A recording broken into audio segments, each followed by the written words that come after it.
Muito boa tarde. Vamos então dar início à 19ª lição deste curso de Meteorologia.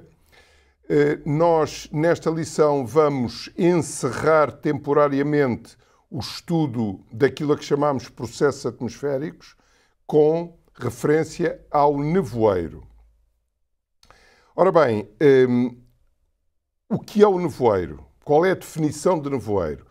O nevoeiro é uma nuvem cuja base se encontra ao nível do solo ou próximo deste. Para que se forme nevoeiro, é preciso que o ar úmido atinja a saturação.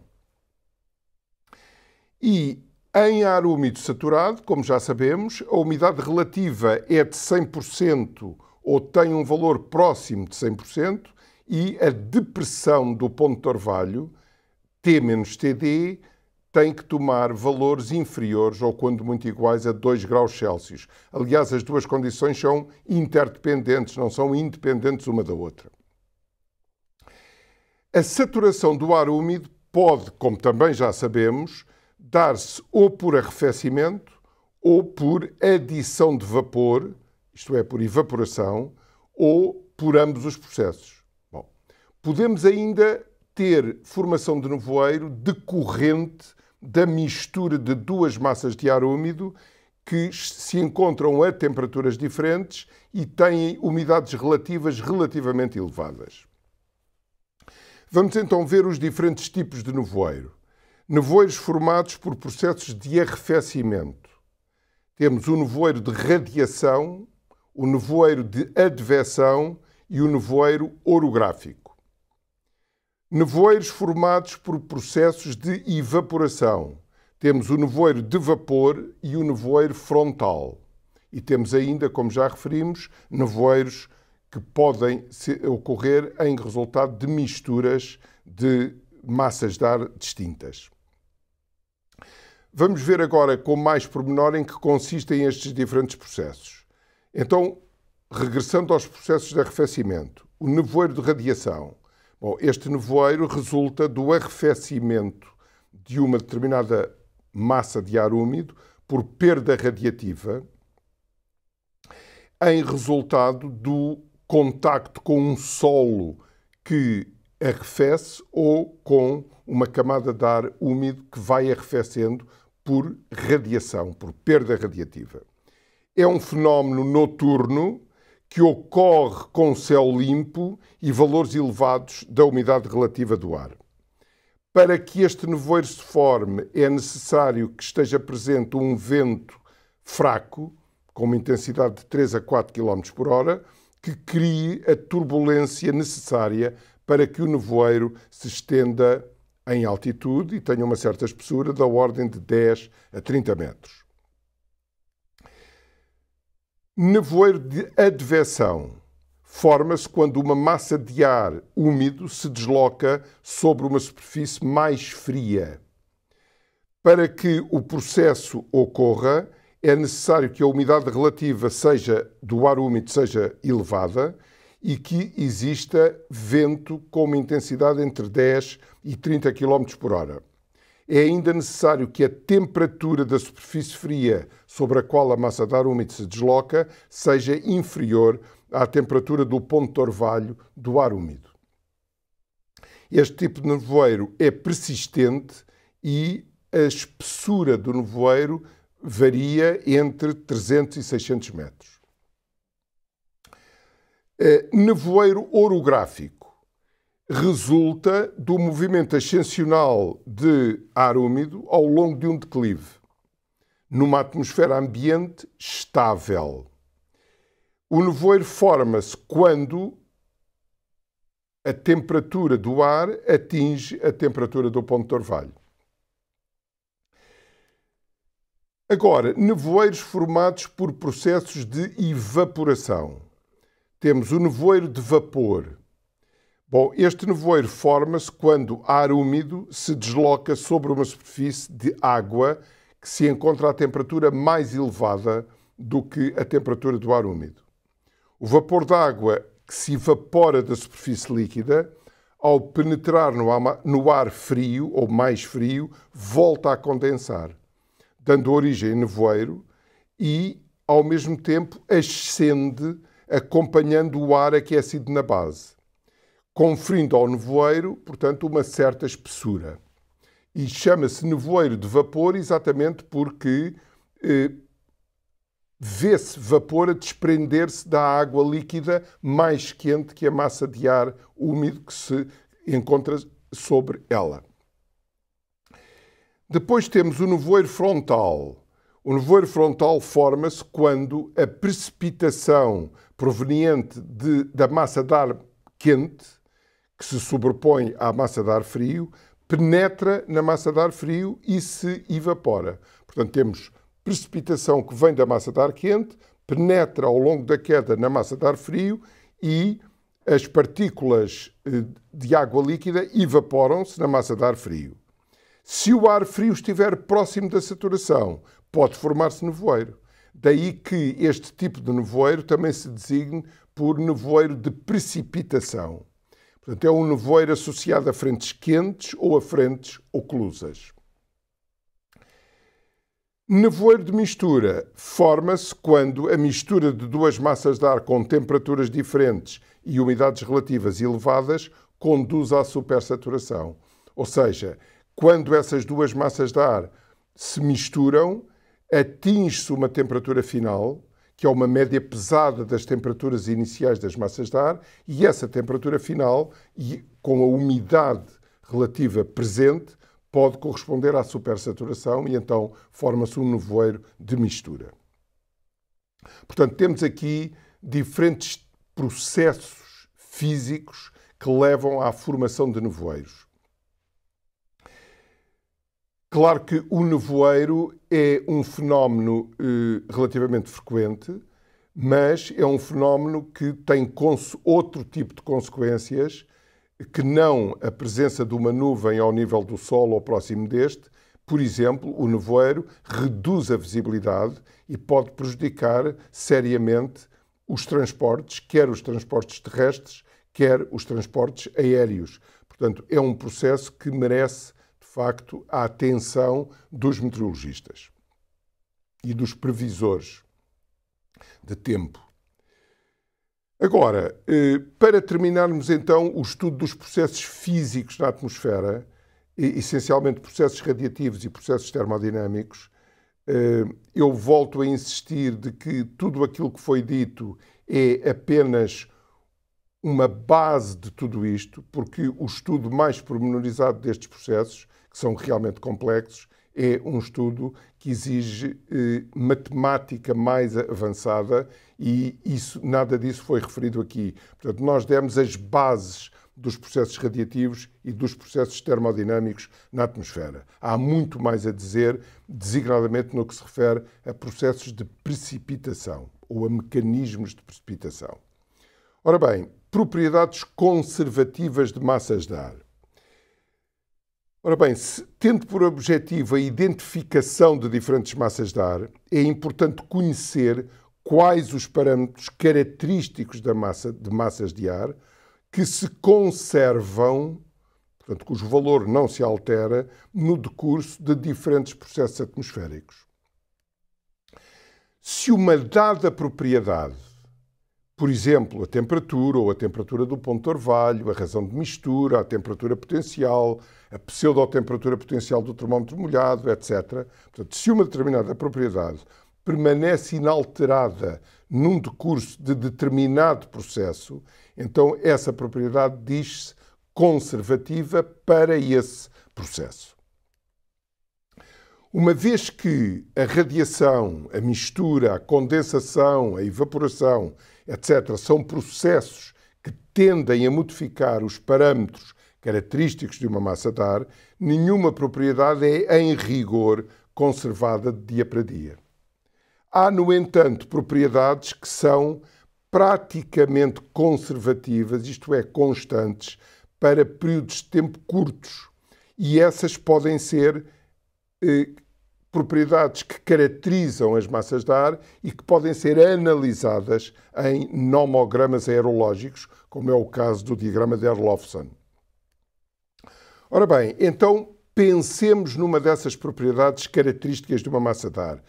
Designemo-la por parâmetro psi, cujo valor num dado estado inicial da massa de ar úmido, definido esse estado inicial por P0, T0, R0, é psi0. Bom, seja psi índice 1 o valor de psi num novo estado decorrente do primeiro por um determinado processo. Ora bem, se psi1 for igual a psi0, então a propriedade de psi diz-se conservativa, índice símbolo C, para o processo referido. Caso contrário, a propriedade diz-se não conservativa e vai ser designada ou simbolizada por NC, não conservativa. Nesta tabela temos indicados vários processos termodinâmicos e várias propriedades que se podem conservar ou não em cada um desses processos.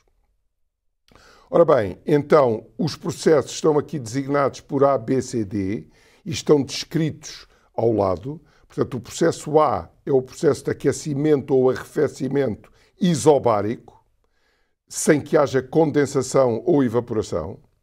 O processo B é o processo de evaporação ou condensação isobáricas e adiabáticas. É, por exemplo, o processo que tem lugar no psicrómetro.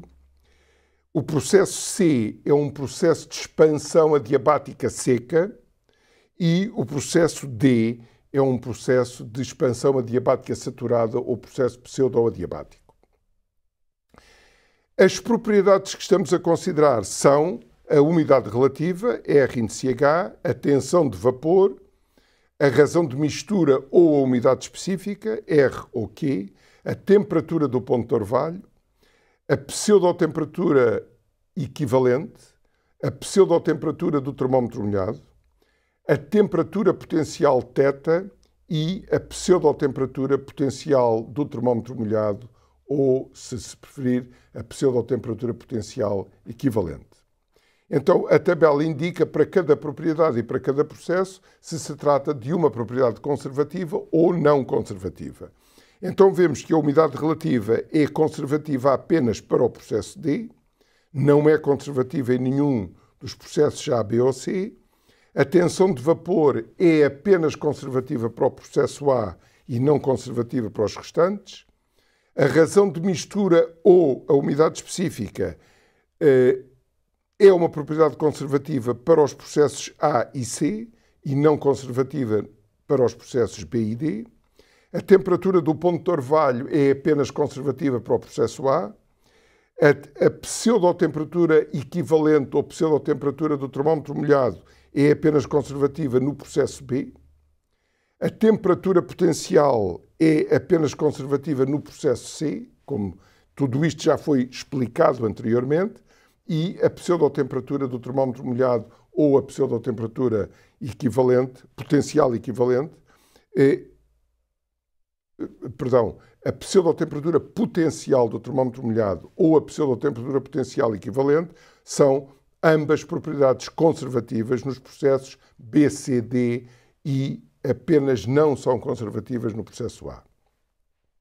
Por consequência, da análise desta tabela, pode concluir-se que a pseudotemperatura potencial TTSW do termómetro molhado e a pseudotemperatura potencial equivalente TTSE, seguindo-se-lhes a razão de mistura ou a umidade específica, são as propriedades que se conservam em maior número de processos, sendo, portanto, as mais indicadas para a identificação de massas de ar.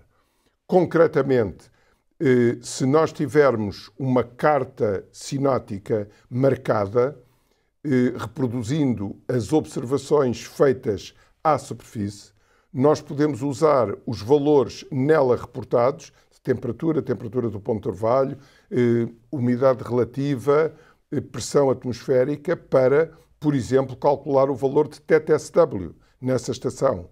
E podemos fazer isto para diferentes estações e quando os valores de TTSW forem praticamente idênticos, sabemos que todas essas estações estão na mesma massa de ar e quando esses valores diferirem apreciavelmente uns dos outros, sabemos que essas estações estão localizadas em massas de ar diferentes. É o que acontece, por exemplo, quando fazemos este procedimento para estações localizadas em massas de ar que estão de um lado e do outro de uma superfície frontal ou de uma frente.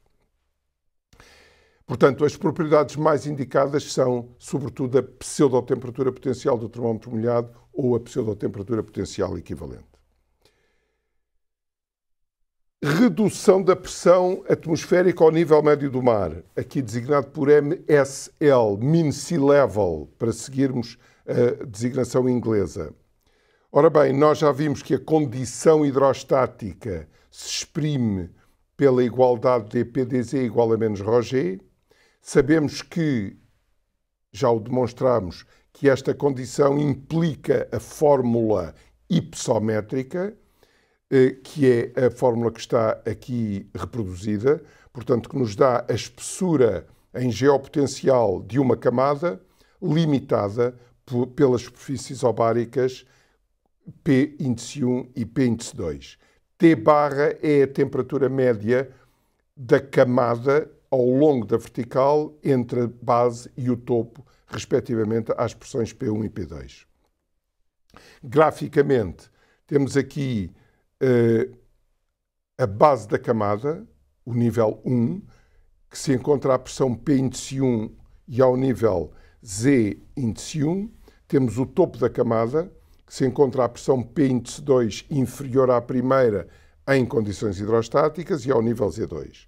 Delta φ é a diferença de geopotencial entre o nível superior e a base da camada, portanto, φ2 menos φ1, onde φ é Gz. G não é exatamente igual na base e no topo da camada, mas se ambas as camadas estiverem na troposfera e não estiverem em grande distância uma da outra, o valor de G é praticamente o mesmo em ambas, quer na base, quer no topo da camada. Para a temperatura T barra é a temperatura média dentro da camada ao longo da vertical, como já disse, está aqui representado. Se o ar for úmido em rigor, T barra deve ser substituído pelo valor médio da temperatura virtual do ar úmido. Mas eu não vou referir isto de novo. Já sabemos que, se o ar for úmido, T deve ser substituído pela temperatura virtual. Portanto, por outro lado, a fórmula hypsométrica pode reescrever-se colocando no primeiro membro da igualdade a pressão ao nível 1, isto é, a pressão na base da camada. Então, P índice 1 será P índice 2 vezes a exponencial, cujo expoente é a diferença de geopotencial a dividir por RA T barra. Ora bem, se P índice 2 for a pressão ao nível de uma estação, localizada à altitude Z índice 2, esta expressão permite calcular a pressão ao nível médio do mar, isto é, a pressão P índice 1 para Z1 igual a 0, desde que conheçamos o valor da temperatura média T barra.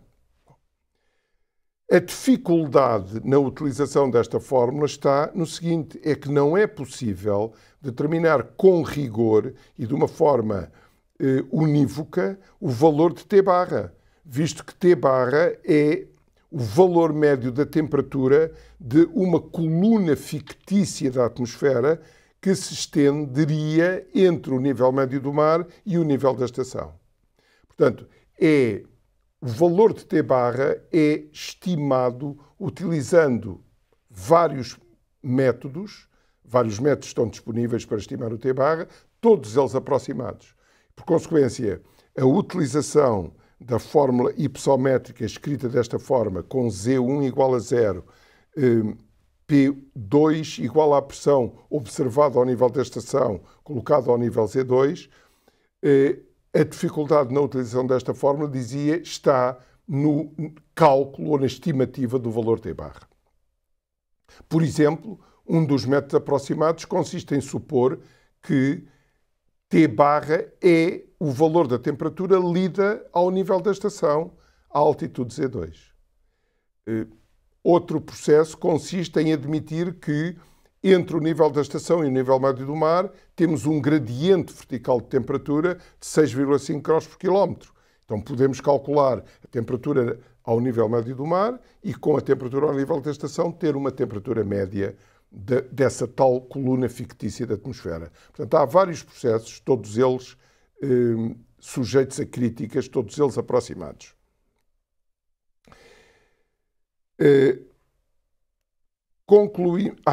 Vou ainda falar-vos da atmosfera padrão, ou atmosfera standard, que é uma atmosfera útil na meteorologia aeronáutica.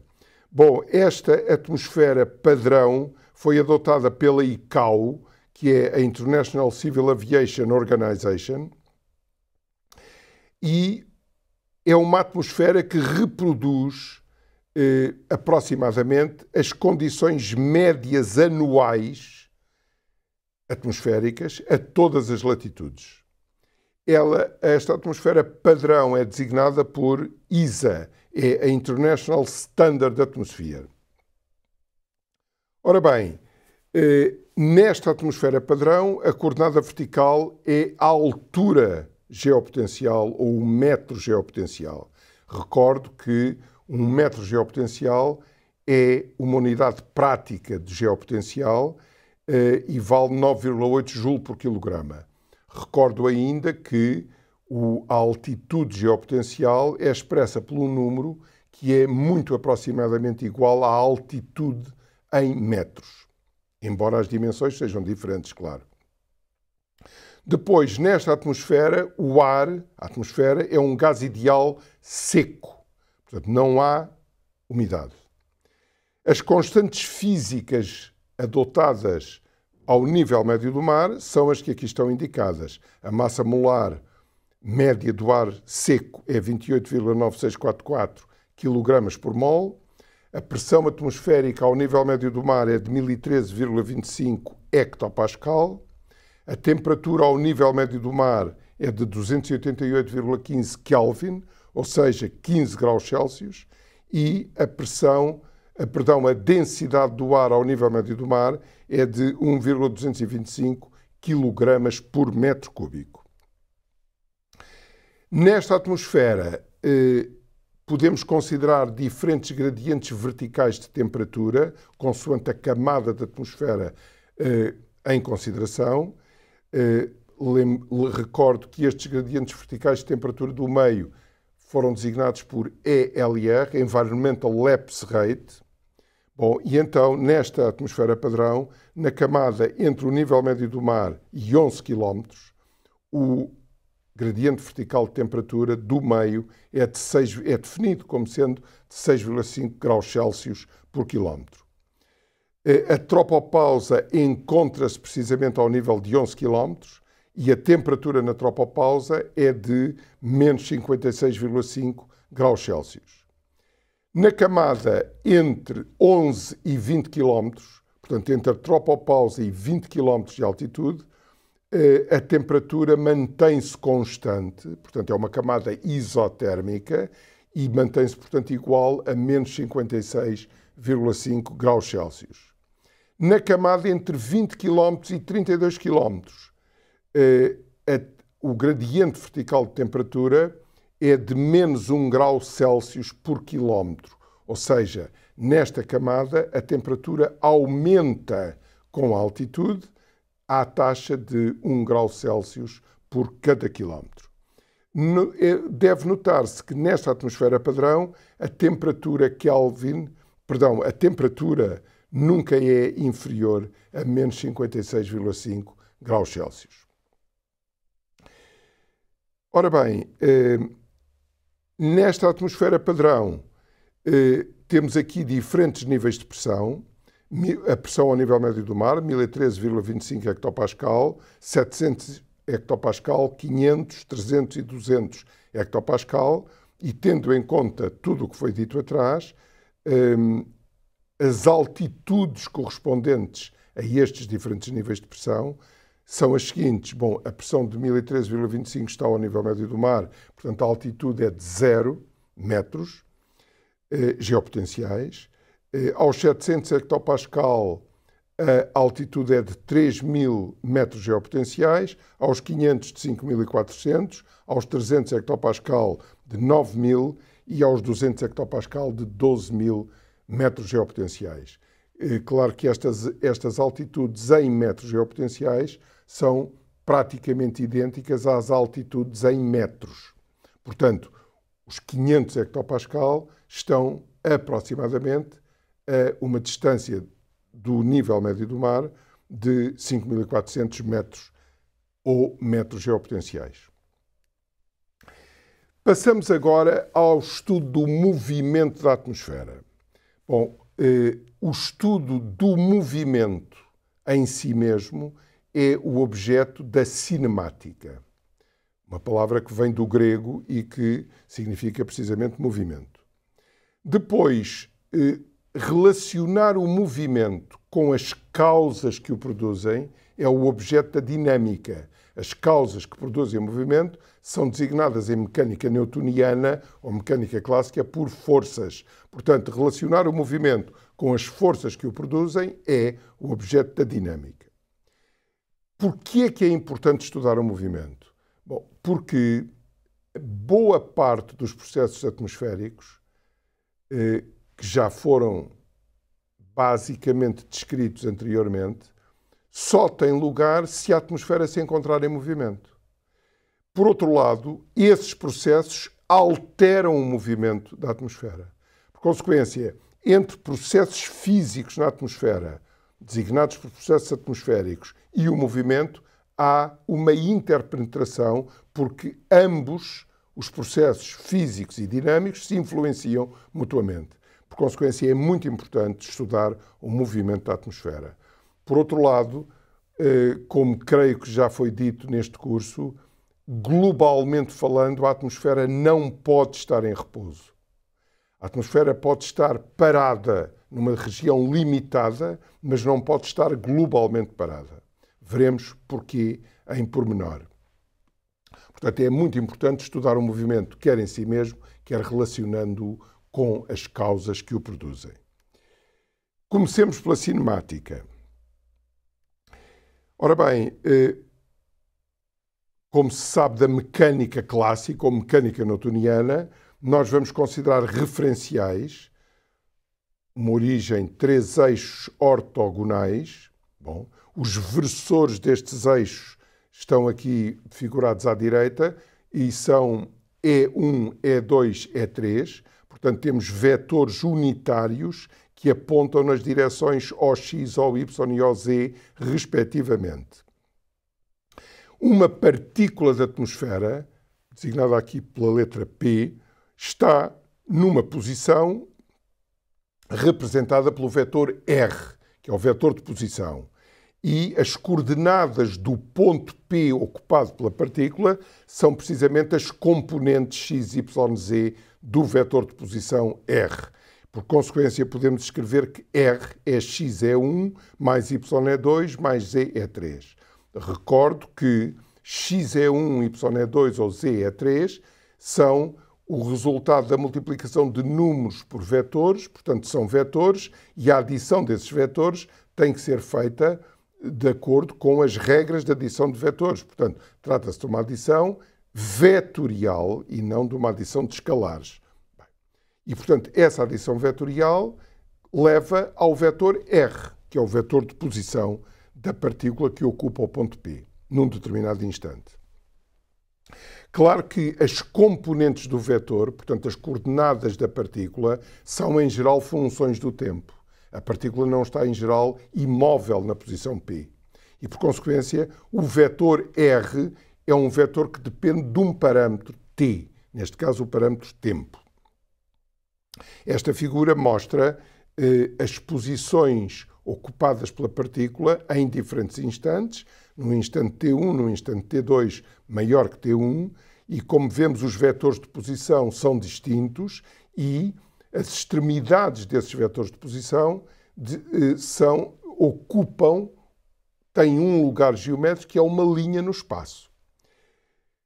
Nós podemos considerar uma origem O' sobre esta curva no espaço que, como sabemos, se designa por trajetória da partícula. É o lugar geométrico das posições ocupadas pela partícula em instantes sucessivos.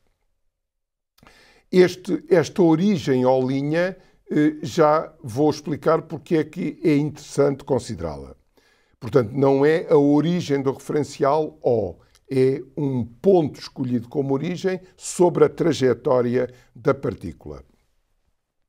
Bom, uma vez que o vetor de posição é uma função de um parâmetro t, nós podemos derivar o vetor r em ordem ao tempo, obtemos outro vetor, cujas componentes são dx dt, dy dt, dz dt no mesmo referencial, e este vetor designa-se por velocidade instantânea da partícula. Claro que, em geral, o vetor v é também uma função do tempo. E a derivada da velocidade em ordem ao tempo, ou seja, a segunda derivada do vetor de posição em ordem ao tempo, é outro vetor que se designa por aceleração da partícula. Claro que as componentes da aceleração são as segundas derivadas das coordenadas de posição. Portanto, a componente x será d2x dt2, componente segundo a E2 será d2y dt2 e por aí fora. Ora bem, nós há pouco falámos que podemos considerar sobre a trajetória um ponto O', um ponto origem, e vamos designar por S a distância percorrida a partir desse ponto ao longo da trajetória. Portanto, não é a distância entre a posição da partícula e o ponto O', distância retilínea, é a distância percorrida ao longo da trajetória. Claro que este escalar S é uma função do tempo.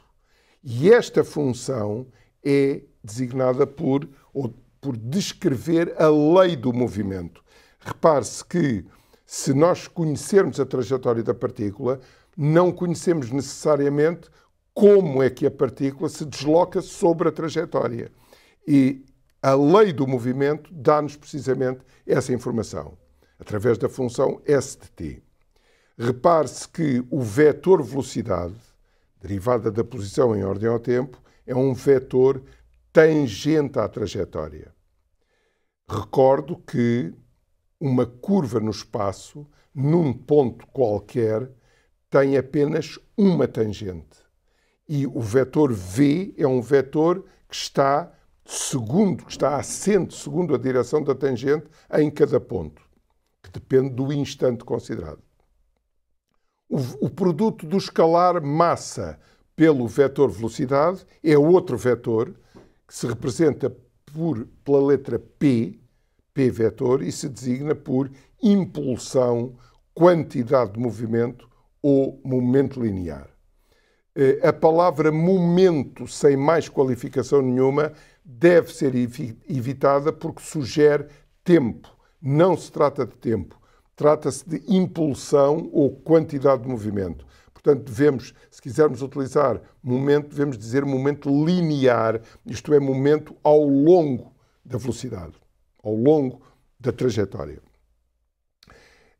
Esta palavra momento vem do latim momentum, que significa precisamente impulsão e nada tem a ver com tempo.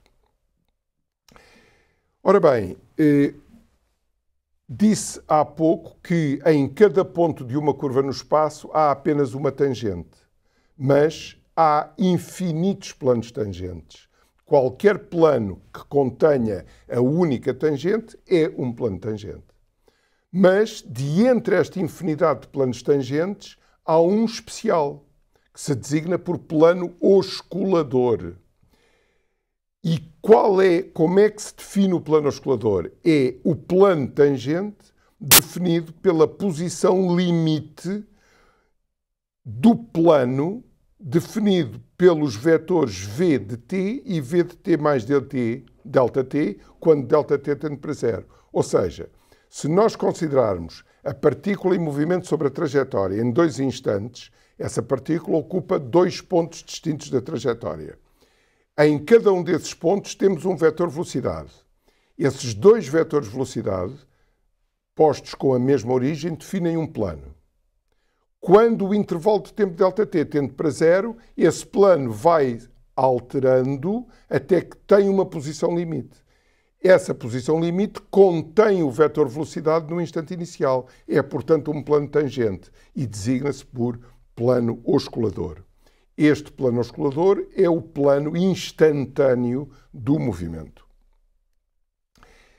A aceleração é um vetor que está sobre o plano osculador, está assente no plano osculador e que tem uma componente na direção do movimento, portanto, na direção da tangente à trajetória, e tem outra componente segundo a direção normal à tangente, designada por normal principal. Repare-se, como disse há pouco, num ponto de uma curva nós temos uma única tangente e temos infinitos planos tangentes. Desses planos tangentes, há um especial que é o plano osculador. No plano osculador, eu posso considerar a direção normal à tangente. E essa direção é uma direção normal, mas a curva nesse ponto tem um único plano normal e tem infinitas direções normais. Portanto, a normal assente no plano osculador, que está segundo a interseção do plano osculador com o único plano normal, é uma normal especial que se designa por normal principal. E, portanto, a aceleração está sobre o plano osculador e tem em geral, uma componente segundo a direção do movimento, portanto, segundo a tangente, e outra componente segundo a normal principal.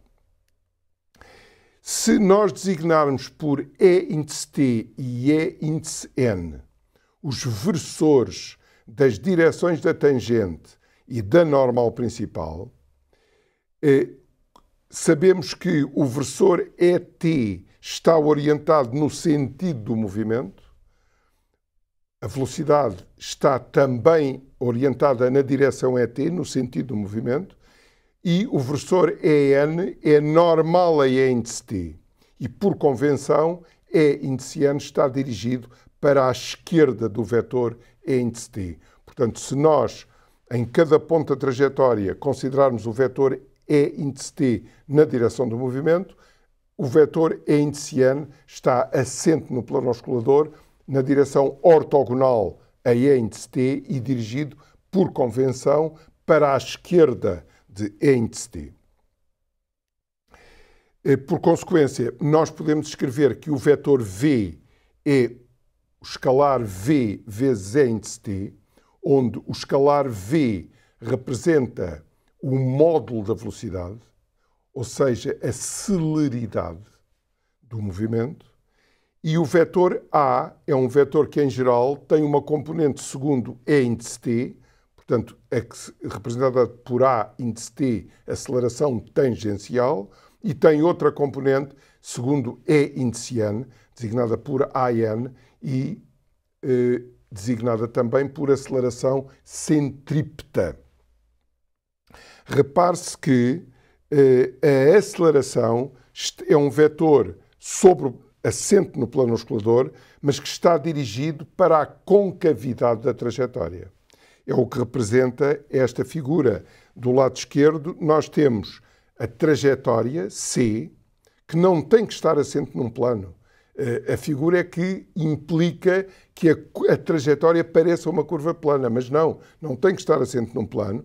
Se a partícula ocupa a posição P, o vetor V é tangente à trajetória nesse ponto, e a aceleração é um vetor que está assente no plano instantâneo do movimento, que é o plano da figura, e tem, em geral, uma componente segundo a tangente, A índice T, e uma componente segundo a normal principal, mas o vetor C tem que estar voltado para a concavidade da curva, porque se ele estivesse voltado para o outro lado da curva, então a partícula não permaneceria ao longo da trajetória, deixaria a trajetória. Portanto, a aceleração tem que estar voltada para o lado da trajetória assente no plano osculador da concavidade da trajetória horizontal instantânea. Portanto, se eu multiplicar a componente AT pelo versor E índice T, tenho um vetor aceleração tangencial. Se multiplicar a aceleração centrípeta pelo versor E índice N, tenho um vetor que é a aceleração centrípeta. Bom, repare-se que na figura do lado direito deste slide, nós temos uma trajetória. Na parte inicial da trajetória, temos a concavidade para baixo e, por consequência, a aceleração está voltada para o lado da concavidade, mas, a partir de uma determinada posição, a concavidade da curva passa a estar voltada para cima e a aceleração passa a estar voltada também para o lado da concavidade, mantendo-se a velocidade sempre tangente à trajetória. Repare-se que o ponto C, ou melhor, do lado da concavidade, existe um ponto que eu já vou referir melhor, que é o centro de curvatura instantâneo, e a distância do centro de curvatura à trajetória é o raio de curvatura instantâneo. Como é que nós podemos identificar o centro de curvatura? Reparem, se nós considerarmos dois vetores velocidade, muito próximos um do outro, portanto correspondentes a posições muito próximas, que diferem no tempo por um infinitésimo dt, bom, então em cada um desses pontos da trajetória nós podemos considerar a normal principal. E essas duas normais principais, em pontos infinitamente próximos, vão cruzar-se num ponto do lado da concavidade, que é o centro de curvatura instantâneo. A distância desse ponto à trajetória, portanto, seguindo a normal principal, é o raio de curvatura instantâneo. E o inverso do raio de curvatura é a curvatura instantânea. Se o raio de curvatura for pequeno, a curvatura é muito grande.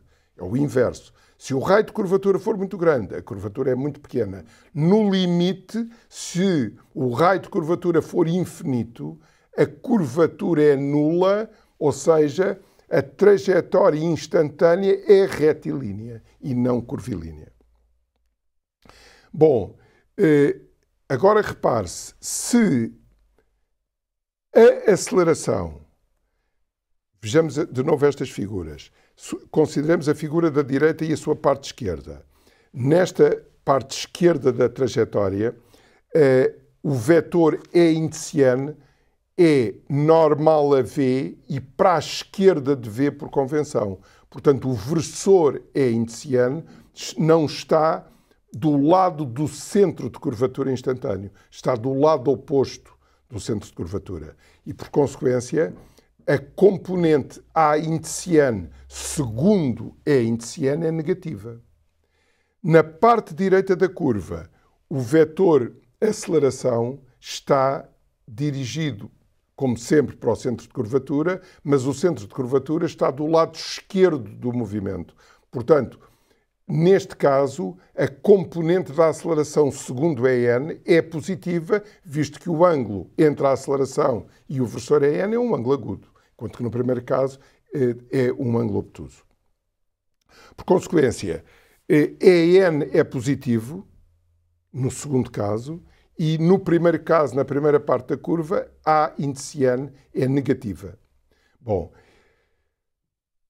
como A índice N, como sabemos da mecânica, é o quadrado da velocidade a dividir pelo raio de curvatura, nós temos que concluir que quando AN é positivo, o raio de curvatura é também positivo.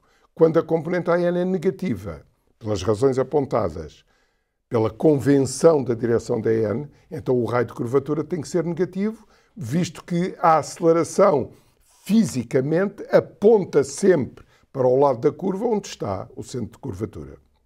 Por outro lado, a aceleração tangencial é, se nós derivarmos o vetor v igual a v e índice t, a aceleração tangencial é a derivada da celeridade em ordem ao tempo, dv dt, dv escalar dv dt, ou seja, é a segunda derivada da coordenada s referida há pouco, é a segunda derivada em ordem ao tempo. Ora bem, portanto, temos aqui expressões para as componentes A índice T e A índice N, sendo que A índice T é dV/dt ou d2s dt2 e A índice N é v² sobre R.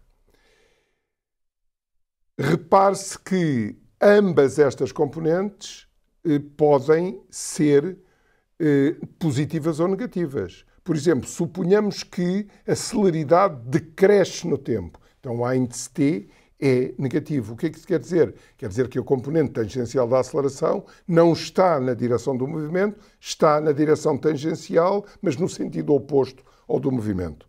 Se A índice N é positiva, isso quer dizer que a aceleração, isso quer dizer que o vetor EN aponta para o centro de curvatura instantâneo. Se A índice N é negativa, R é negativo e isso significa que o vetor E índice N aponta para o lado contrário àquele onde se encontra o centro de curvatura instantâneo. Bem, agora vamos recordar porque é que A índice T é dV/dt e A índice N é realmente v² sobre R. Trata-se de resultados conhecidos da mecânica, mas que talvez valha a pena recordar aqui rapidamente. Então, se o vetor velocidade é a celeridade vezes o versor, é índice T, a aceleração obtém-se derivando de v em ordem ao tempo, mas deve notar-se que, nesta forma de escrever v, quer a celeridade v escalar, quer o versor E índice T, são ambos funções do tempo. Por consequência, ao derivar o vetor v em ordem ao tempo, teremos dV/dt E índice T mais v derivada do versor E índice T em ordem ao tempo. Mas o versor E índice T é um vetor cuja direção pode, e em geral varia com o tempo, mas cujo módulo é constante. Ora, nós sabemos que a derivada de um vetor que depende de um parâmetro e cujo módulo é constante, dizia eu, a derivada em ordem a esse parâmetro, tem que ser um vetor ortogonal ao primeiro. Por consequência, o vetor d E índice T dt é um vetor ortogonal a E índice T. Logo, tem que ser um vetor na direção E índice N. Tudo isto sobre o plano oscilador.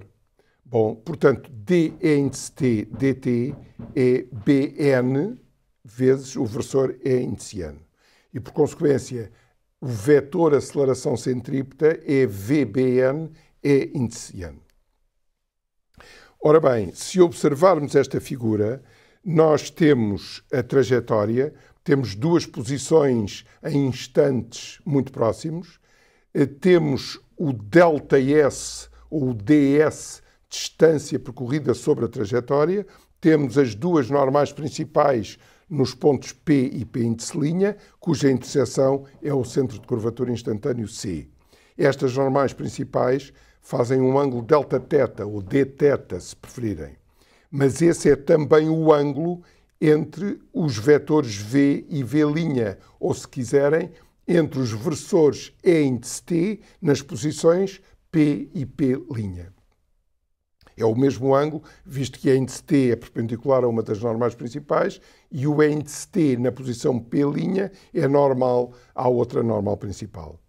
Por consequência, daqui, por outro lado, o raio de curvatura é a distância entre C e a trajetória.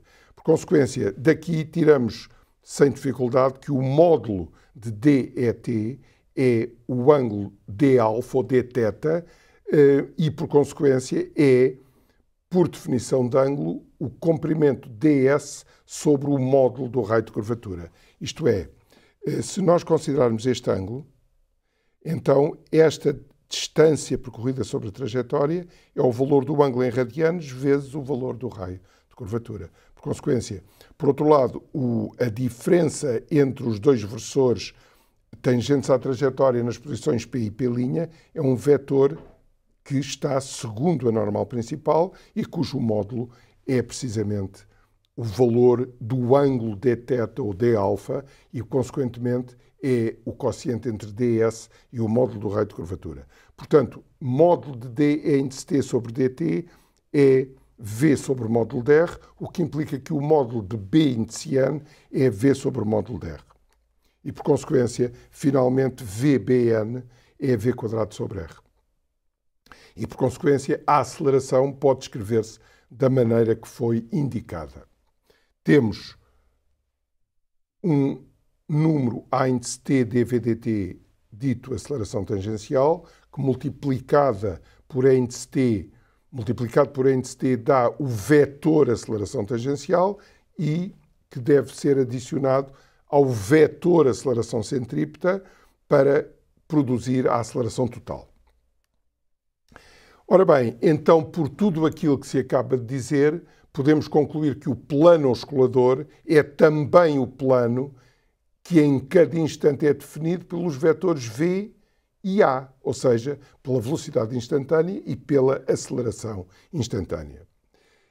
E, mais uma vez, vale a pena repetir que os versores E índice t e E índice n não se representam direções fixas no espaço, antes são funções do tempo ou funções de S, uma vez que S é a função do tempo, t é a função de S, e não definem, por consequência, direções fixas no espaço.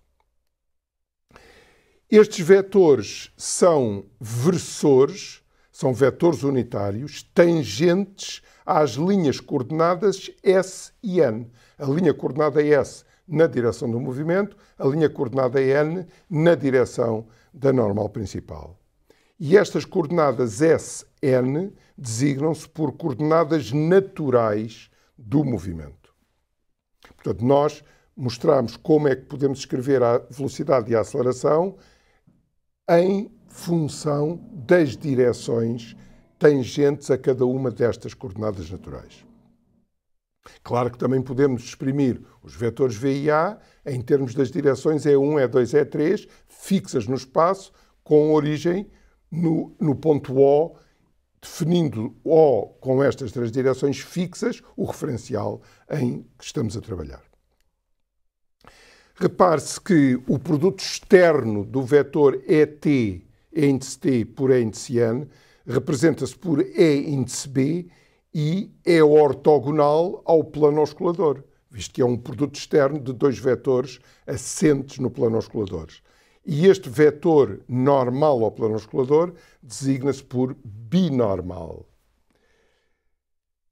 Assim, no plano normal à trajetória, temos duas normais muito importantes. A normal principal é índice n, que define a reta onde se encontra o centro de curvatura instantâneo, C, e a binormal é índice B.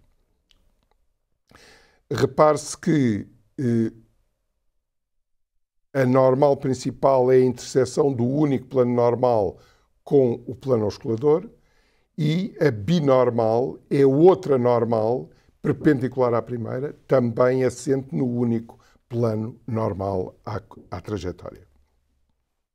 Por consequência, E índice B é E índice t externo é n, e daqui se deduz rapidamente, pelas propriedades do produto externo, que E índice t é n externo é b e En é EB externo é t. Ora bem, para terminar estes aspectos cinemáticos, se E índice n for um vetor constante, então a trajetória é uma trajetória cujo raio de curvatura é infinito, cuja curvatura é nula e é uma trajetória retilínea. Portanto, é uma trajetória sem curvatura. Por outro lado, se a binormal for constante, então a trajetória que está no plano oscilador, o plano oscilador é sempre o mesmo, visto que o E índice B é sempre o mesmo. Então a trajetória é plana, porque o plano oscilador é sempre o mesmo no decurso do tempo. E, por consequência, é uma trajetória sem torção. É uma trajetória de torção nula. Portanto, se E índice n for constante, a trajetória não tem curvatura, é retilínea. Se E índice b for constante, a trajetória é plana, está assente num plano que é o plano oscilador constante no tempo e não tem torção. A trajetória de um projétil é uma trajetória plana no campo gravítico. Mas eu posso considerar, por exemplo, uma partícula que se move segundo uma hélice. A trajetória helicoidal é uma trajetória com torção, não está assente num plano. Ou seja, o plano oscilador varia com o tempo. Na próxima lição, uma vez concluídos estes aspectos cinemáticos, que são muito importantes, vamos relacionar todos estes aspectos com as causas que produzem o movimento, isto é, vamos entrar na dinâmica. Muito obrigado.